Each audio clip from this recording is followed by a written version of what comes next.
Hello friends, this is doctor Shrinkhala from white dental care and implant centre. आज का हमारा topic है flap. Flap means जो मसूड़ों की सर्जरी होती है। अक्सर पेशेंट्स आते हैं जो कहते हैं कि हमने दांतों की अपनी पूरी सफाई करा ली, अच्छे से सफाई करा ली और उसके बावजूद हमारे दांतों में दिक्कत बढ़ रही है। हमारे दांत में आराम नहीं मिल रहा, हमारे दांत हिल रहे हैं या मवाद पड़ रहा है।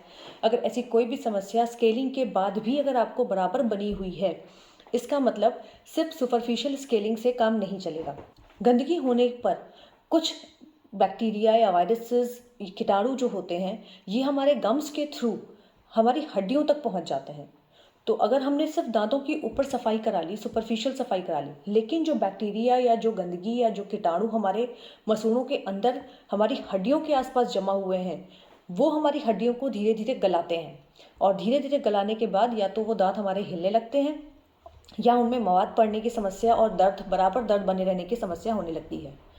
तो ऐसे कंडीशंस में हम सिर्फ स्केलिंग नहीं करते, यानी दांतों की सुपरफिशियल सफाई ही नहीं करते। उसके लिए हमें मसूड़ों के अंदर जाना पड़ता है, जिसे हमारे टर्म में कहते हैं फ्लैप सर्जरी। फ्लैप सर्जरी का मतलब होता है कि हम गम्स को ओपन करते हैं, यानी कि हमारे जो दांत हैं उससे गम्स हमारे अटैच्ड हैं।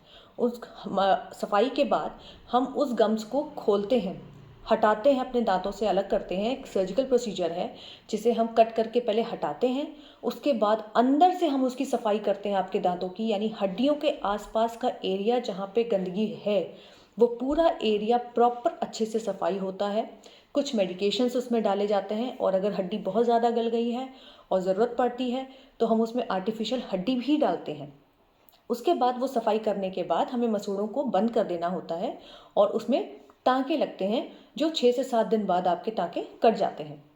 तो इस पूरे प्रोसीजर को हम कहते हैं फ्लैप सर्जरी, जो उन पेशेंट्स में बहुत ज़रूरी है जिनके दांतों में लंबे समय से गंदगी जमी हुई है और साथ ही साथ उनकी हड्डियां भी गलना शुरू हो गई हैं और जिनके दांतों में दिक्कतें हो रही हैं, हड्डियां गल रही हैं या मसूड़े नीचे की ओर खिसक रहे हैं। ऐसे पेशेंट्स को हम फिर फ्लैप सर्जरी की तरफ ले जाते हैं। सिंपल स्केलिंग से उन्हें इतना आराम नहीं मिलता, टेम्प्रेरी रिलीफ मिल सकता है, लेकिन कंप्लीट रिलीफ के लिए हमेशा हमें फ्लैप सर्जरी ही करना होता है। अगर ऐसी कोई भी समस्या आपकी स्केलिंग के बाद भी बनी हुई है तो हो सकता है कि आपके दांतों को फ्लैप सर्जरी की ज़रूरत हो। इसमें कोई परेशानी नहीं है, एक सिंपल सा नॉर्मल सर्जिकल प्रोसीजर है। आप इसे बेझिझक अपने डॉक्टर से कंसल्ट करके करवा सकते हैं। Thank you.